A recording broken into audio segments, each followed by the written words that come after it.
This is the Xiaolong A07, a new fully electric small SUV that could arrive in Australia to compete with the likes of the Chery Omoda E5 and the BYD Atto 3.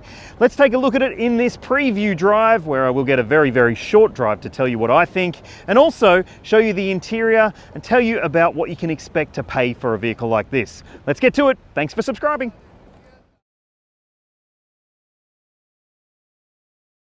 Whether the A07 is coming to Australia is still to be confirmed, but I can tell you that the brand thinks that it could be a good offering against the likes of those other Chinese affordable electric SUVs, and it would certainly be a bit more practical than the GWM or a hatchback, which sits underneath it in terms of the model lineup.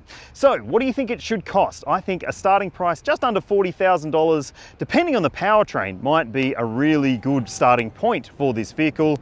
But let's talk about the powertrain now. And I can't tell you too much, people, because it's still a bit top secret. That is an electric motor. It's mounted under the bonnet of this vehicle. There is no frunk, and it's front wheel drive. And that's basically all I can tell you about the A07 right now, because GWM hasn't confirmed any details about this vehicle. It is so new to the market, they haven't even got a spec sheet for it. But what I can tell you is that it's going to have a reasonably sized battery pack, and it's going to have 2 charging ports. Well, in China anyway. So on this side, you'll find a charge port, and on the other side, you'll find another one, which is actually pretty bloody nifty, especially if you are going to be, well, parking in a mix of public and home charging situations. So what do you think about that? Is that a good idea, or would it be better to just have the charge ports in the same spot so you can know where you've got to park every time you need to charge? Is generic the word that comes to mind when you look at this vehicle? That's what I want to know, because that's the word that has been uttered most by the motoring journos here in China checking out this A07. It is conventional in its appearance. It doesn't necessarily do anything too dramatic when it comes to the design, but that can actually be a promising thing in my mind. I think it looks pretty tidy, and I do like these Qashqai style rear lights. And look, it's got the nice bold Haval badge. And let's have a look in the boot and see what kind of space there is here. Electric tailgate, of course, and the amount of space in the back here is actually pretty generous. I would say for a small SUV, that's a good amount of space. You've got some storage areas on the sides with lights and a 12 volt, a little cup holder there as well, and a cargo cover too. Underneath the boot floor, you'll find some space for charging stuff, but no spare. There's a tire repair kit in there instead. I think it's a pretty practical size of SUV, and I'd love to know what you think about whether it would work for you. But let's take a look inside and see what the design is like.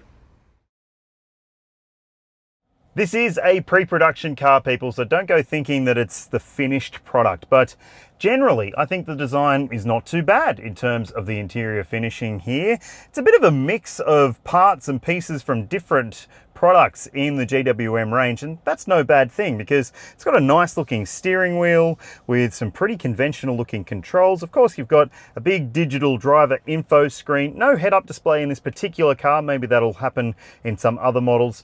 And here you've got a decent sized touchscreen media system too. I don't know all the specs on it, and I'm not going to go through it because I can't understand much what's going on here, apart from the fact that you do have a bar down below for temperature and fan adjustments. They are haptic controls, and it will bring up the menu there.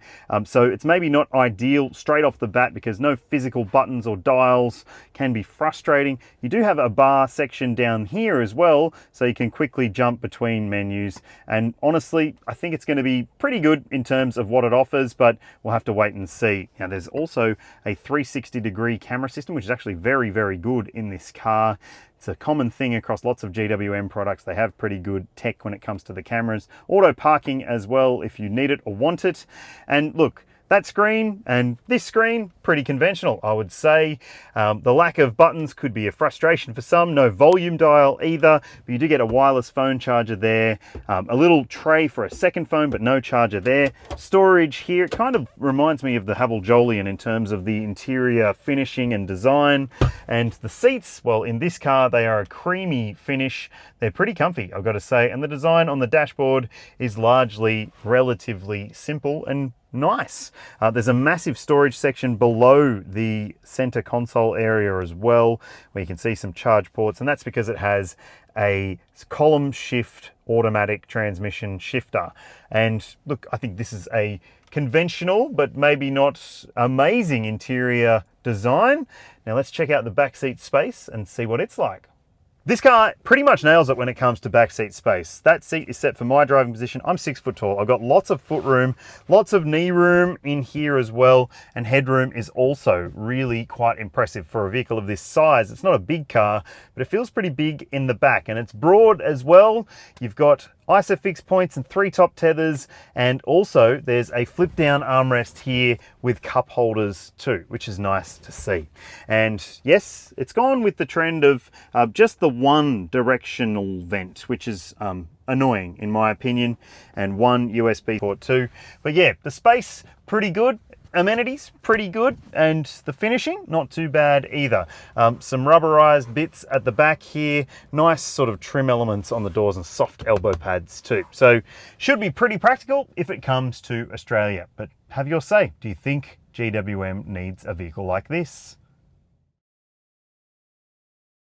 All right, so this won't be an extensive drive review, people. We're in a car park in China, and it's an open car park right now, but it is a front-wheel drive electric SUV. When you put your foot down, it does go relatively quickly. At times it will spin those front tires though, and in terms of the general drivability of it, it's a prototype, so it's not necessarily what it's actually going to feel like, but it does feel relatively good. The steering's responsive, I guess. I can't really tell you about the ride because this is a fairly smooth section of pavement, but I think it's going to be a pretty compelling option if it's priced right. Now that is going to be the big consideration with this vehicle. What price should it cost? You have your say in the comments, because I know that GWM execs will be reading everything you write.